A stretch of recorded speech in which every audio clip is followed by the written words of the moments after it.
దెయ్యములు వెళ్ళగొట్టి అధికారం ఇచ్చినప్పుడు యూదా ఇస్కరియోతుకు కూడా ఇచ్చాడు. యూదా ఇస్కరియోతు కూడా అద్భుతాలు, స్వస్థతలు చేశాడు. కానీ యూదా ఇస్కరియోతుకి క్రీస్తు గురించి తెలియదు.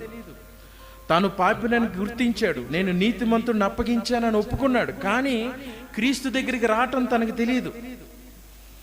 నా నీతి కాదు నన్ను రక్షించేది, క్రీస్తు నీతి నన్ను రక్షించిద్ది, నా యోగ్యత కాదు ఆయనదని పేతురు వలె యూదా ఇస్కరియోతుకి అర్థం కాల.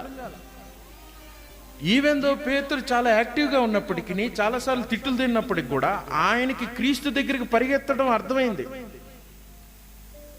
ఎక్కడా డిప్రెస్ అయిపోలా. సాతాను అంటాడు, ఇక నువ్వు పని చేయలేవు, నువ్వు వల్ల కాదు, నువ్వు నిలబడలేవు అని అనుకుంటున్నప్పుడు యేసుప్రభు వారు అన్నారు, లేదు, ఇది మీ వల్ల కలిగేది కాదు, నా ఆత్మ చేత నేను మీ యందు కార్యాలు చేస్తాను. నువ్వు నీరసించిపోవాల్సిన అవసరం లేదు, నువ్వు పడిపోని అవసరం లేదు, నువ్వు దిగులు పడాల్సిన అవసరం లేదు. నా ఎదుగురా, క్రీస్తు ఎదుగురా, ఆయన నీకు విశ్రాంతిని కలుగజేస్తాడు. అంతే. ఏ మనిషి కూడా తన యొక్క స్థితిని బట్టి తాను నిలబడలేడు. ఎందుకంటే దేవుడొక్కడే పరిపూర్ణుడని అర్థమవుతుంది, ప్రభువా నేను బలహీనుడని అర్థమవుతుంది. కానీ భయపడాల్సిన అవసరం లేదు. మన నీతిని బట్టి కాదు, క్రీస్తు మనకు ఉత్తరవాదిగా ఉన్నాడు. మన పాపముల నిమిత్తం ఆయన నిరంతరం ప్రధాన యాజకుడిగా ఉన్నాడు. ఆయన మోసాడు.